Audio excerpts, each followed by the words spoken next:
오늘은 4절 5절을 읽으신 말씀을 보면 주제는 부지런함과 게으름에 대한 말씀입니다. 그래서 오늘 설교 제목은 성경이 말씀하는 빈부의 원리라는 제목으로 말씀을 전하겠습니다. 작년 어느 때인가요? 서울 아트홀에서 전도하다가 80대 노인 한 분을 만났습니다. 저 먼저 전도지를 전해드리면서 제 이름은 아무개입니다. 여기 행당동에 있는 성서침례교회 담임 목사입니다라고 소개를 하고 복음을 전하기 위해서 대화를 시작했습니다. 근데 그분은 자기 이름을 친구들이 주변 사람들이 자기를 부를 때 최 박사라고 부른다고 자신을 소개했습니다.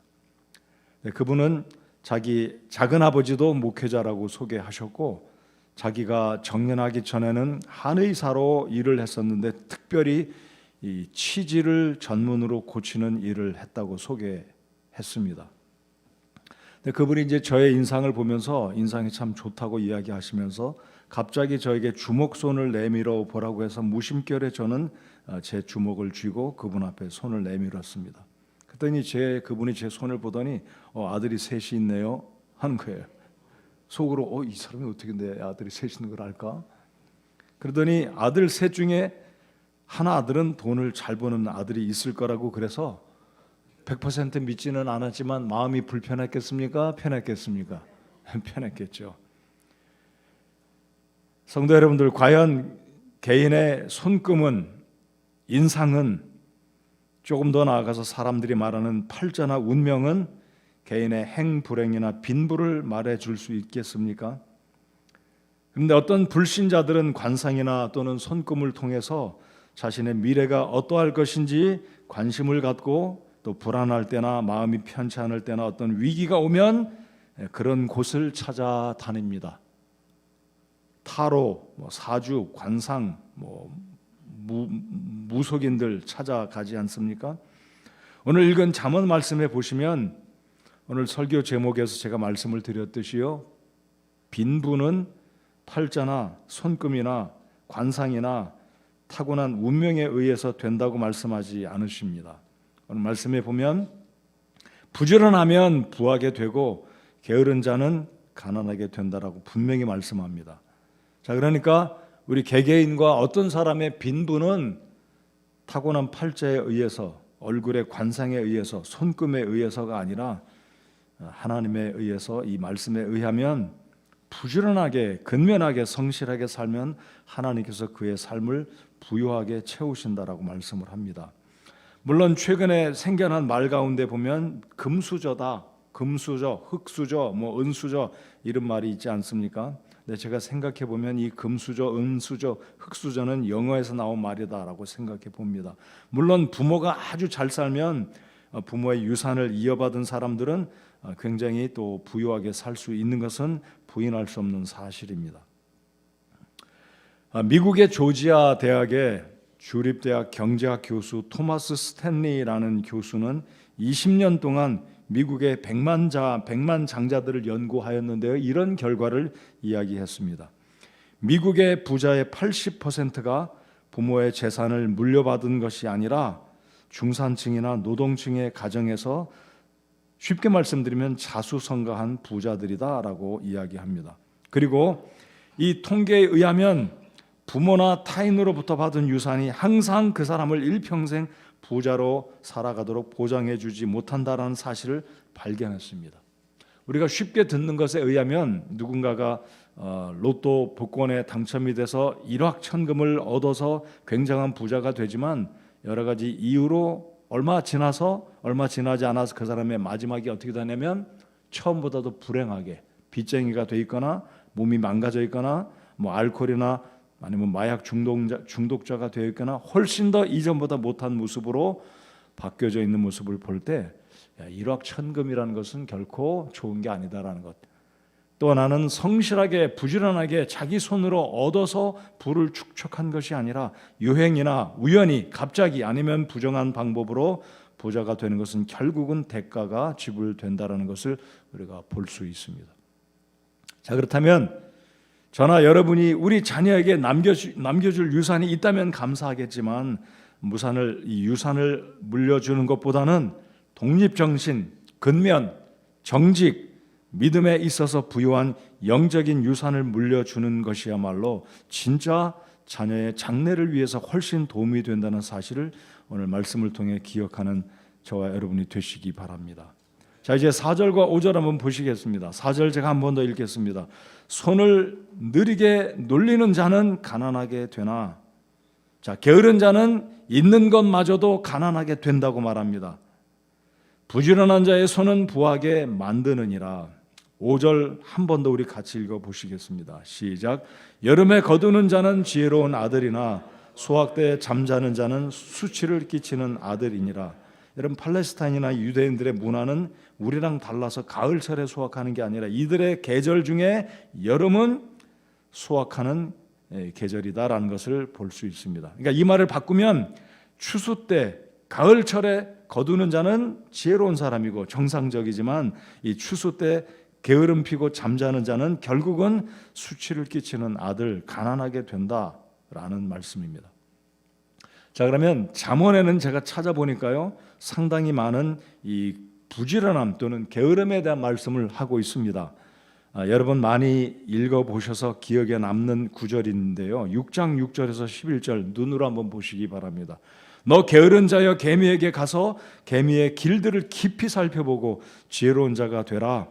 개미는 인도자도 없고 감독자도 없고 치리자도 없으되 여름에 자기의 먹을 것을 예비하며 수확 때에 자기 양식을 모으느니라.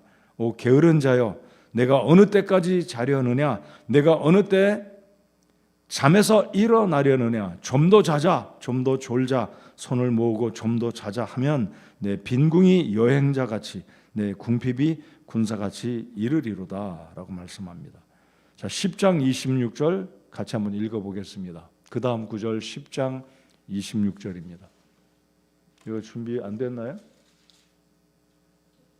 네, 10장 26절 같이 읽겠습니다. 게으른 자는 시작. 게으른 자는 그를 보내는 자들에게 마치 이의 식초 같고 눈의 연기 같으니라.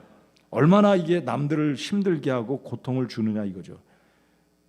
24절, 12장 24절 제가 읽겠습니다. 부지런한 자의 손은 다스릴 것이나, 부지런한 자는 결국 리더가 된다는 거죠. 회사를 운영한다든지 CEO가 된다든지, 아니면 집안에서도 할머니 할아버지가 돈이 있어야 그래도 명절 때 손자 자식들 며느리들 이게 돈을 용돈을 주지 않겠습니까? 그러나 게으른 자는 공세를 바치리라. 13장 4절 게으른 자의 혼은 원하여도 아무것도 소유하지 못하나 부지런한 자의 혼은 기름지게 되리로다. 19장 15절 같이 읽겠습니다. 시작. 빈둥거리는 혼은 굶주림을 당하리로다. 26장에서도 13절에서 15절까지 이렇게 말씀하십니다. 게으른 자는 말하기를 길에 사자가 있다, 거리에 사자가 있다 하느니라. 문짝이 자기의 돌적 위에서 도는 것 같이 게으른 자도 자기 침상 위에서 도느니라. 게으른 자는 자기 손을 품에 감추고 그것을 다시 자기 입으로 가져가는 것을 괴로워하느니라. 네, 우리가 게으름에 대해서 더 이상 이야기할 의미는 많이 없다고 생각됩니다. 잘 아니까요. 저도 게으른 사람 중에 하나입니다. 자, 그렇다면 우리 삶에 오늘 잠언 10장 4절 5절에 게으른 자는 어떻게 될 것이고 부유한 자는 어떤 원인 때문에 부유하게 될 것인지 하나님 말씀하고 계시다라는 겁니다. 자, 그러면 게으른 사람의 공통점은 무엇입니까? 가난함입니다. 자, 그럼에도 불구하고 어떤 사람이 게으르다라고 하는데 그럼에도 불구하고 아주 잘 살고 있다면 둘 중에 하나다라고 저는 생각합니다. 아주 지독한 이 게으름뱅인데 여전히 돈 잘 쓰고 부유하다면 그의 삶에 석연치 않은 뭔가가 있다는 거죠. 부모에게 엄청난 재산을 물려받아서 부유하거나 아니면 부정한 짓을 저질러서 부를 누리고 있거나 아니면 그래도 부유하다면 하나님이 긍휼히 여겨주셔서 물질을 주셨다라고 저는 생각합니다. 예나 오늘이나 이 시대에 부지런히 일해서 살 생각은 하지 않고 일확천금을 바라고 요행을 바라는 사람들, 부정을 저지르고 뇌물을 주고받는 이런 사람들은 여전히 우리 사회에 많이 있습니다. 게으른 자는 성실하고 근면하게 일하려는 마음과 열정은 찾아볼 수가 없습니다. 그러나 여전히 요행을 바라고 투기나 도박이나 복권 당첨을 꿈꾸며 일확천금을 얻으려는 사람들입니다. 혹시 여러분들 최근에 로터리 복권 사 보셨습니까? 이것이 사회에 불쌍한 사람들, 사회의 어떤 발전을 위해서 유익하다라는 개념으로 복권 사는 사람 과연 몇이나 될까요? 다 요행을 바라고 사겠죠. 게으른 자에게는 투자라는 개념은 없습니다. 게으르다면 투자 안 하죠. 부지런한 자가 합니다. 왜냐하면 투자는 성실과 노력 그리고 기다림과 인내라는 대가가 지불되는 것이기 때문에 게으른 자는 투자가 아니라 게으른 자는 투기의 마음으로 살아갑니다. 여러분 투기합니까? 아니면 투자합니까? 그래서 게으른 자에게 있는 친구는 투기입니다. 게으른 사람은 부지런함 둘 다 자연적으로 배우고 투자하고 노력하고 애쓰려는 마음을 갖지 못합니다. 여러분 오늘 말씀을 잘 보시면 두 구절이지만 하나님께서 우리에게 가르쳐 주시는 말씀 중에 핵심 중에 하나는 이 부지런한 사람은 지혜가 있고 일할 때를 알고 쉴 때를 알고 언제 부지런해야 할지 시기를 파악하고 일할 때 일하는 사람이다 라고 주님 말씀합니다. 우리 찬송가 그 말씀 있잖아요. 그 찬송가 있잖아요. 일할 때 일하고 쉴 때 쉬고 일할 때 일하면서 놀지 말아라. 오늘 하루도 내가 부지런하게 일하고 있는지 투기성의 마음, 어떤 요행 이런 쪽으로 생각하면서 적당히 일하는지 우리 자신을 돌아보고 열심히 일하고 나머지는 주님이 복 주시기를 바라는 마음으로 살아가는 부지런하고 성실한 저와 여러분이 되시기 바랍니다. 결론입니다. 빈부는 어찌 보면 우리 손에 달려 있다라고 주님이 말씀하시기 때문에 성경적인 가르침은 빈부는 자기 손에 달려 있습니다. 부지런한 자의 손은 부하게 만들고 손을 느리게 놀리는 자는 가난하게 된다라고 주님이 말씀하고 있기 때문입니다. 자, 그렇다면 오늘 결론에서 게으름의 문제를 어떻게 해결할 수 있겠습니까? 저는 게으름은 이것 때문이다라고 저는 믿습니다. 게으름은 자기 사랑의 문제입니다. 게으름은 사람의 이 죄악된 본성으로 인해서 발생하는 육신의 정욕이다라고 저는 믿습니다.